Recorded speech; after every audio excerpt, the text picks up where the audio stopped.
Искам да ви кажа какво обмислям да правя с канала, какво ще се случва с канала, а именно ще има и влогове, и гейминг видеа в този канал.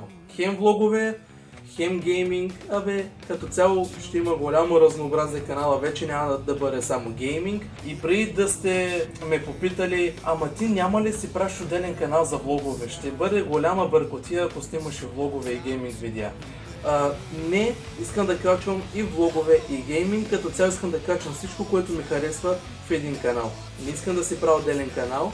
Омръзнани през годините си правя отделни канали, се опитвам да натрупам някакви абонати, гледания, лайкове, аудитория, не ми се е получавало, но този канал ми потръгва, което е много по-добре от миналите ми канали, които изобщо не потръгваха, колкото и да се трудих, колкото да се мъчих, но от 2015 до сега, тази година ми е най-добрата. Тази година просто много повече ми върви. 2026 за мен е добра година, най-добрата година, за мен. Защото като цяло вече има монетизация, този канал ми потръгва, шортовете се гледат, най-много, това е нормално, дългите видеа се гледат по-малко, трябва да измислиш нещо интересно, с което да задържиш вниманието на зрителите, което е много трудно. Защото колкото интересно нещо да измислиш, колкото интересно нещо да направиш, много трудно просто да задържиш някой на дългото ти видео, Много е трудно да го накараш да гледа до края. Или поне до половината. Ако видеото ти е 10 минутно, да гледа поне 5 минути. Това е много добре. Повечето ще ми препоръчате да си направя отделен влог канал, където си качвам влогове, този канал да ми бъде гейминг, да си качвам гейминг видеята, да си качвам Майнкрафта, да си качвам PES, да си качвам Brawl Stars, Clash Royale. Но мен не ме интересува, аз ще си качвам всичко, което ми дойде и което ми харесва в един канал, именно в този канал. И сигурно се чуете къде съм, аз съм долу, тук както виждате в клетка съм. Тук преди имах едно куче, преди колко години, 10 сигурно повече. Имахме едно куче, породата беше лъвото, тук го гледахме, хранихме го, но решихме да го продадем. И се оказа, че било много трудно да гледаш, домашен любимец. Няма значение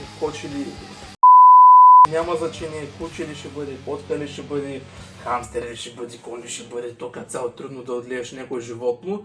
На нас хората не е трудно да отгледаме домашни любимци, там животни, за нас да не говорим колко е трудно ние самия се гледаме. Ние себе си не можем да гледаме, сме тръгнали да гледаме домашни любимци, животни, кучета и котки. Не всеки е така, но в повечето случаи, виждате какво се случва, даже се оставят домашните любимци на улицата, почват да ги бият, не ми се коментира. Много лоши неща се случват. И животните страдат, ние хората си правим кефа, не всички, не слагам всички под общ знаменател, но казвам, че повечето хора, които имат домашни любимци, кучета, котки, като цяло няма значение какво животно, бие си самото животно, оставя го на улицата и после се чуди какво да прави с живота си. Себе си не може да гледа човека, а тръгна да ми гледа животни. Сега аз много искам да имам куче отново. Най-много ми харесва породата кокер, искам или хъски примерно, или кокер, или хъски, няма значение. Важното е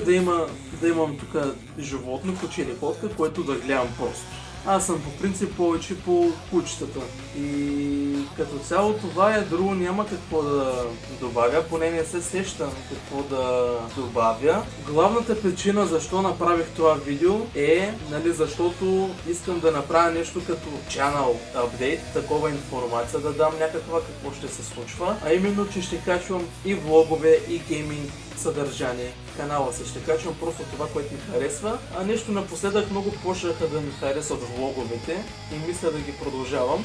Пък дали ще стане нещо от тях, дали ще се получи, ще се разбере с времето. Още рано се каже, канала ми на една година, на повечето им отнемат 2-3 години, 5, сигурно повече години да развият канал. Пък за мен да не говорим, при мен ще отнеме сигурно много повече време, при мен няма да е лесно. То като цяло няма нищо лесно в този живот и нали, както се казва, ако е лесно, не е интересно. Трябва да се трудиш, трябва да се мъчиш, да даш всичко от себе си. Нали, като цяло с постоянство и с труд ще се получат нещата. Като цяло това е, ако ви харесало това видео, може да оставите по едно харесване, да се абонирате за канала и да, друго нямам какво да кажа. Ще се видим в следващото видео.